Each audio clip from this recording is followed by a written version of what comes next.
ആഘോഷങ്ങളുടെ നഗരമാണ് മുംബൈ. മഹാനഗരത്തിലെ ആഘോഷ നാളുകൾക്ക് പൊലിമ നൽകുന്നതിൽ വലിയൊരു പങ്ക് വഹിക്കുന്നത് പുതിയ തലമുറയിലെ യുവ പ്രതിഭകളാണ്. പാട്ടും നൃത്തവുമായി കേരളീയ സംസ്കാരം പ്രസരിപ്പിക്കുന്നവരാണ് ഇവരെല്ലാം.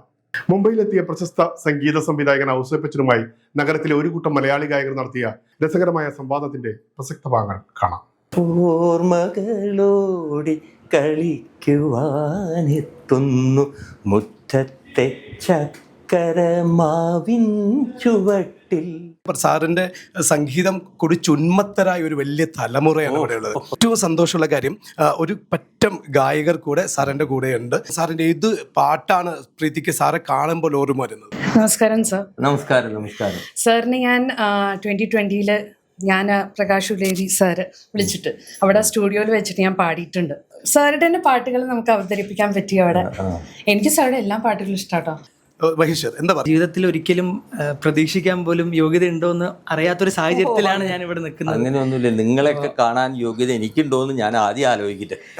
അപ്പൊ എന്തിനാ പിന്നെ ഞാനും ജോൺസണൊക്കെ ഒരേ കളരിയിൽ നിന്ന് വന്നതാണ്. അപ്പം ഞങ്ങളിങ്ങനെ തുടങ്ങുക, നമ്മൾ ദേവരാജൻ മാഷ്, നമ്മളന്ന് ചിന്തിക്കാറുണ്ട്, ദേവരാജൻ മാഷും ദക്ഷിണാമൂർത്തി സ്വാമിയും ബാബുരാജും ഇവർ കഴിഞ്ഞാൽ പിന്നെ സംഗീതം ഉണ്ടാവില്ല എന്ന് ധരിച്ചുകൊണ്ടിരുന്നിരുന്ന കാലം ഉണ്ടായിരുന്നു. പക്ഷെ എന്ത് പറ്റി? അടുത്ത തലമുറ വരും, പിന്നെ അടുത്ത തലമുറ വരും, എൻ്റെ തലമുറ വന്നു. നമ്മളിപ്പോൾ ഇങ്ങനെ അസ്തമിച്ചിട്ടൊന്നുമില്ല, പേടിക്കണ്ട, അങ്ങനെ ഇരുത്താൻ നോക്കണ്ട, ഞാനിങ്ങനെ തുടർന്നുകൊണ്ടേയിരിക്കും.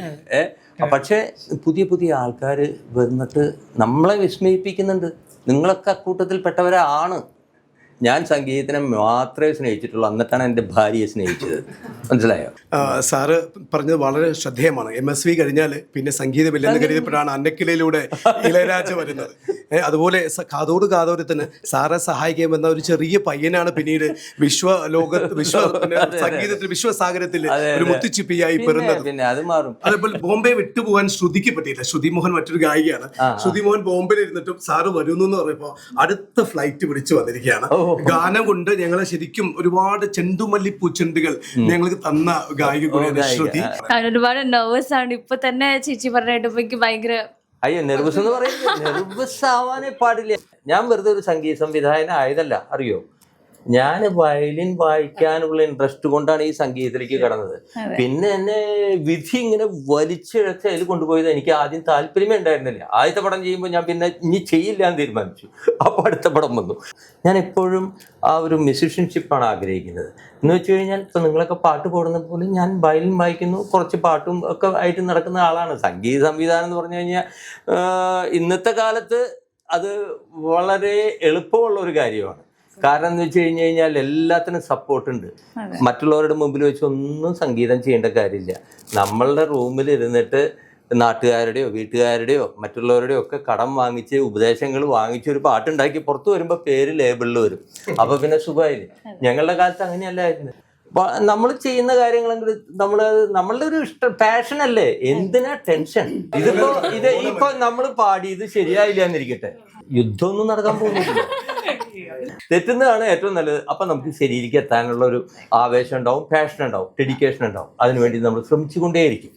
Life becomes more interest. കണ്ണാന്തുമ്പി ഓർമ്മയുണ്ടോ? വയലിൻ വെച്ച് ഔസേപ്പ് സാറ് ഓർത്തുകൊണ്ട് പാടിയൊരു പാട്ടുണ്ട് കണ്ണാന്തുമ്പി.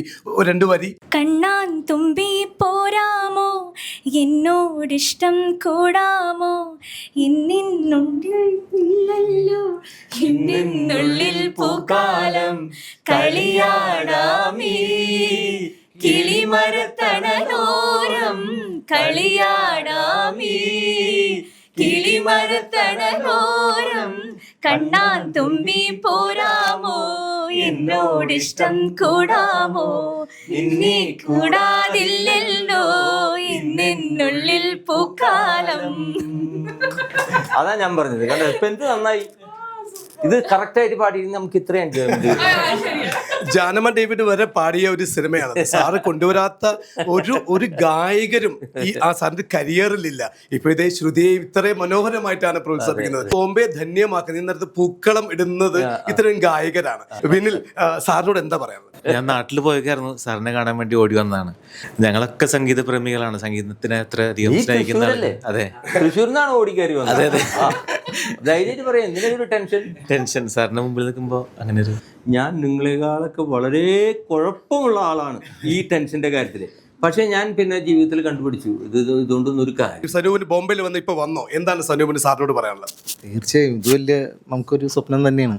പിന്നെ എന്നെക്കാളും കൂടുതൽ എൻ്റെ വൈഫ് സാറിൻ്റെ അടുത്ത് പാടിയിട്ടുണ്ട്. ഒരുപാട് റെക്കോർഡിങ്സ്. അതിമനോഹരമായിട്ടുള്ള ഒരു മ്യൂസിഷ്യനാണ് സനൂപ് കുമാറിനെ ഞാൻ കാണുന്നത്. എപ്പോഴും മനോഹരമായിട്ട് പാട്ട് പാടുന്ന ഒരു കുട്ടിയുടെ ഹസ്ബൻഡാണെന്നുള്ളതാണ്.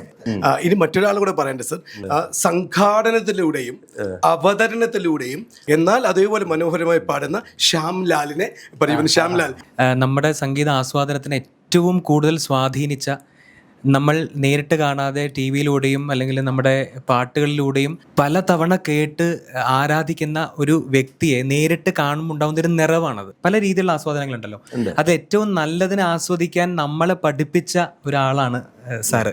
കാരണം നല്ല പാട്ടുകൾ തന്നിട്ട്, ഇപ്പൊ സാറ് തന്നെ നേരത്തെ കുറച്ച് പേരുകൾ പറഞ്ഞു. ഇപ്പം ദേവരാജ മാഷ്, ദക്ഷിണാമൂർത്തി, ഇതിന് ഒരു തലമുറയായിട്ട് സാറും ജോൺസൺ മാഷൊക്കെ വരുന്നു. പിന്നെയും തലമുറകൾ വന്നു പോകുന്നു. പുതിയ തലമുറകൾ വരുമ്പോഴും നമ്മൾ ഒരിക്കലും അവരിൽ നിന്ന് പഴയത് ആവശ്യപ്പെടരുത്. പണ്ട് ദേവരാജൻ മാഷൊക്കെ ഉണ്ടാക്കിയ പോലെ പാട്ടുകൾ ഉണ്ടാക്കണമെങ്കിൽ ശ്രമിക്കാമായിരുന്നു. സക്സസ്ഫുൾ ആവുമെന്ന് എനിക്ക് അറിഞ്ഞൂടാ, പക്ഷേ ഞാൻ ശ്രമിക്കാമായിരുന്നു. ഞാൻ അതിന് അധികം ശ്രമിച്ചിട്ടില്ല. കാരണം അതിൽ നിന്ന് വ്യത്യസ്തമായിട്ട് എന്ത് ചെയ്യാൻ പറ്റും, വാട്ട് ഈസ് ന്യൂ. അതുകൊണ്ടാണ് പല പാട്ടുകളും 25 കൊല്ലം മുമ്പ് ഇറങ്ങുമ്പോൾ അന്ന് ഈ പറഞ്ഞ പോലെ ആൾക്കാർക്ക് അത് ഉൾക്കൊള്ളാനുള്ള ആൾക്കാർ റെഡി ആയിരുന്നില്ല. എന്നെ പലരും പല പാട്ടുകളും ചെയ്തിട്ട് വളരെ മോശമായിട്ട് പറഞ്ഞിട്ട്, ഇയാൾ എന്താണ് ഈ പാട്ടിനെ മലയാള ഭാഷയെ ഇങ്ങനെയൊക്കെ കുത്തി മുറിവേൽപ്പിച്ചു എന്നൊക്കെ പറഞ്ഞിട്ടുള്ള പാട്ടുകൾ, അതേ പാട്ടുകൾ ഇന്ന് വാനോളം പുകഴ്ത്തപ്പെടുന്നുണ്ട്. ഇപ്പോൾ ചിത്രയായാലും ആരായാലും വന്ന് പാടുമ്പോൾ അവർ പെട്ടെന്നൊരു പാട്ട് പഠിച്ചിട്ട് അവർ നോർമലി സ്വതസിദ്ധമായിട്ട് അവരുടെ ഒരു രീതിയിൽ അവരങ്ങോട്ട് പാടും. അപ്പം അതിൽ വ്യത്യസ്തമാക്കുന്നത് നമ്മളുടെ ചില പ്രയോഗങ്ങളാണ്. ആ പ്രയോഗങ്ങൾ അവർ മനസ്സിലെത്തില്ല. അവർക്ക് ട്യൂൺ പഠിച്ചു കഴിഞ്ഞാൽ അവർ ആ ട്യൂണിൽ പാടുമ്പോൾ, ഏത് പാട്ടുകാരായാലും ഇതിനു മുമ്പ് നമ്മൾ അതേ വാക്കുകൾ വരുമ്പോൾ ഉച്ചരിച്ചിട്ടുള്ള അല്ലെങ്കിൽ പാടിയിട്ടുള്ള സംഗതികൾ അതിലിടും. നല്ല രസമായിരിക്കും. ഞാൻ പറയുന്നത് നല്ല രസമുണ്ട്, പക്ഷേ ഇത് കുറേ പാട്ടിൽ കേട്ടതാണ്, you have to do this only എന്ന് പറയാം. അപ്പോൾ ഉടനെ തന്നെ ദേ അണ്ടർസ്റ്റാൻഡ്. സാർക്ക് ഞങ്ങളോട്, ഈ ഗായകരോട്, ഈ നഗരത്തിനോട് സാർക്ക് എന്താണ് പറയാനുള്ളത്? ഞാൻ പറഞ്ഞല്ലോ, ഈ ഓർമ്മകളെ കുറിച്ച് പറയുമ്പോൾ അതിനെക്കുറിച്ച് പറയണം. ഈ ഓർമ്മകൾ എന്ന് പറയുന്നത് ഓരോ വ്യക്തിക്കും വ്യത്യാസമാണ്. ഇഷ്ടപ്പെട്ട സാഹചര്യങ്ങളിലൂടെ കടന്നു പോകുമ്പോൾ കേട്ടിട്ടുള്ള ആ സമയത്തുള്ള ഓർമ്മ എന്ന് പറഞ്ഞു കഴിഞ്ഞാൽ പാട്ട് മാത്രമല്ല, ആ സമയത്തെ മണം, കാഴ്ചകൾ, എന്തായാലും ആ ഒരു നൊസ്റ്റോൾജിയ എന്ന് പറയുന്നത് അത്രയേ ഉള്ളൂ. അതിൽ സാറിന്റെ ശബ്ദത്തിൽ ഓർമ്മകളോടി കളിക്കുവാൻ, കേൾക്കാനുള്ള ഭാഗ്യം ഈ നഗരത്തിന് ഈ ചാനലിലൂടെ ഉണ്ടാവും. ഇപ്പൊ വേണോ? 2 വരി. ഓർമ്മകളോടി കളിക്കുവാനെത്തുന്നു മുറ്റത്തെ ചക്കരമാവിൻ ചുവട്ടിൽ, മുറ്റത്തെ ചക്കരമാവിൻ ചുവട്ടിൽ, ഓർമ്മകളോടി കളിക്കുവാനെത്തുന്നു മുറ്റത്തെ ചക്കരമാവിൻ ചുവട്ടിൽ, മുറ്റത്തെ ചക്കരമാവിൻ ചുവട്ടിൽ.